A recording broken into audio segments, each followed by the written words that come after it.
Ini adalah Google saat pertama kali diciptakan. Didukung teknologi algoritma PageRank yang diciptakan Larry Page, bisa membuat Yahoo berkali-kali lipat hampir bangkrut. Sedangkan ini adalah Google Doodle yang pertama.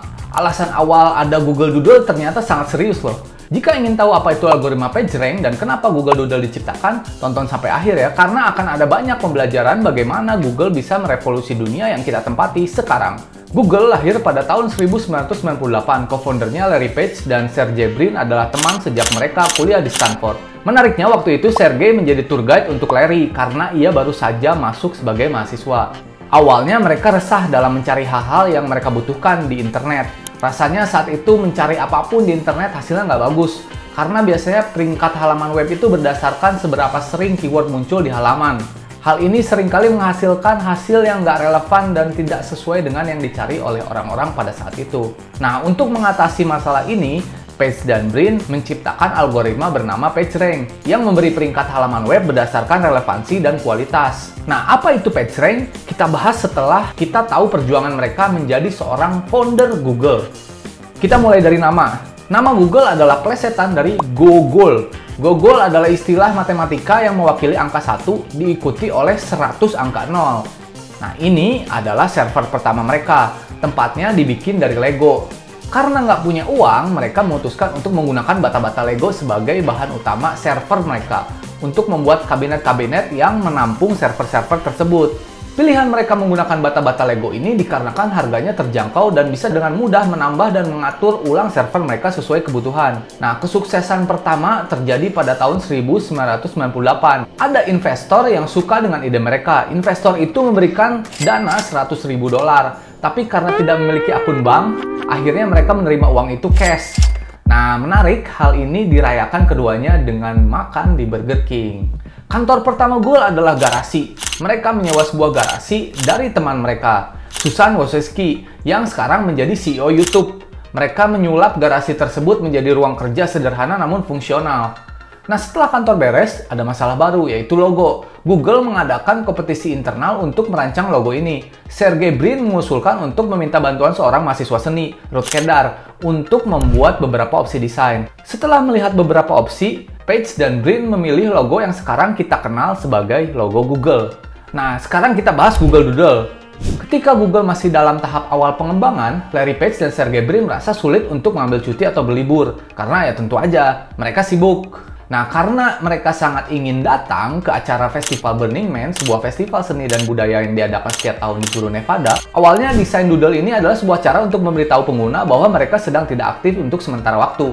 Sebuah pesan kepada pengguna bahwa tim sedang pergi ke festival Burning Man. Tapi ternyata banyak sekali orang-orang yang suka dengan desain Google Doodle di acara festival Burning Man ini. Dan banyak orang yang membicarakannya.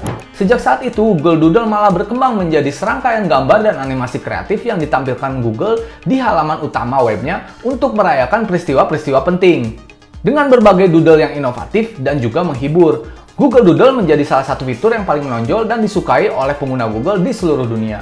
Awal tahun 2000-an, Google menjadi semakin berkembang dan menjadi salah satu situs pencarian nomor 1 di internet. Alasannya karena kualitas pencarian yang jauh lebih unggul dibandingkan pesaingnya Yahoo. Tadinya karena takut tersaingi, Yahoo mau membeli Google, tapi Google menawar dengan harga yang tinggi karena tahu potensi perusahaannya. Tapi Yahoo menolak. Kalau aja Yahoo nggak menolak, mungkin Yahoo masih menjadi nomor 1 di dunia. Dan karena takdir berkata lain, di tahun yang sama Google pun melampaui Yahoo. Google berhasil membangun reputasi sebagai mesin pencari yang memberikan hasil pencarian paling relevan dan berkualitas dengan teknologi algoritma PageRank-nya. Teknologi PageRank berfungsi dengan menghitung jumlah dan kualitas link ke dalam satu halaman untuk memperkirakan seberapa penting halaman tersebut.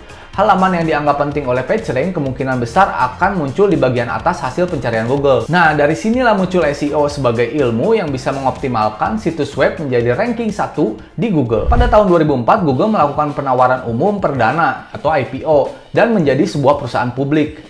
Pada saat itu valuasinya mencapai 23 miliar dolar. Banyak analis meragukan prospek jangka panjang Google dan kemampuannya untuk mempertahankan perusahaannya. Namun IPO tersebut ternyata menjadi cerita sukses yang melebihi ekspektasi dan menjadikan Google sebagai pemain utama di sektor teknologi hingga saat ini. Google kembali membalikan ekspektasi orang yang tadinya merendahkan mereka. Di tahun 2004 pula, Google meluncurkan Google Maps, sebuah layanan peta interaktif. Google Maps membuka banyak kesempatan bagi pengguna untuk menjelajahi dan menemukan lokasi-lokasi di seluruh dunia dengan mudah. Layanan ini menjadi sangat populer dan menjadi salah satu layanan yang paling inovatif yang mampu membantu banyak orang di dunia hingga saat ini. Nah, di tahun 2005, mereka mengakuisisi Android OS. Awalnya banyak yang mempertanyakan alasan ini. Sistem operasi yang saat ini digunakan di banyak sekali handphone di dunia. Ini membuat Google tidak hanya sebagai perusahaan identik dengan layanan fitur pencarian, tapi juga sudah masuk ke operating system. Jadi Google ini bisa masuk ke berbagai sektor teknologi ya. Di tahun 2006 mereka membeli YouTube seharga 1,6 miliar dolar. Google melihat potensi besar dalam pertumbuhan pesat dan popularitas YouTube sebagai platform berbagi video. Terbukti di hari ini menjadi layanan video terbesar di dunia. Akuisisi ini juga menjadi langkah yang sangat strategis untuk memperkuat kemampuan Google dalam bidang video. Nah, selain itu, YouTube memberikan Google peluang baru untuk meningkatkan monetisasi iklan mereka. Mengingat volume pengguna dari YouTube sangat-sangat besar ya, akuisisi ini juga sangat penting untuk mencegah para pesaing lain seperti Yahoo dan Microsoft untuk mengambil alih platform yang sedang berkembang tersebut. Nah, di tahun 2008, Chrome mulai turun bersaing ke ranah internet browser.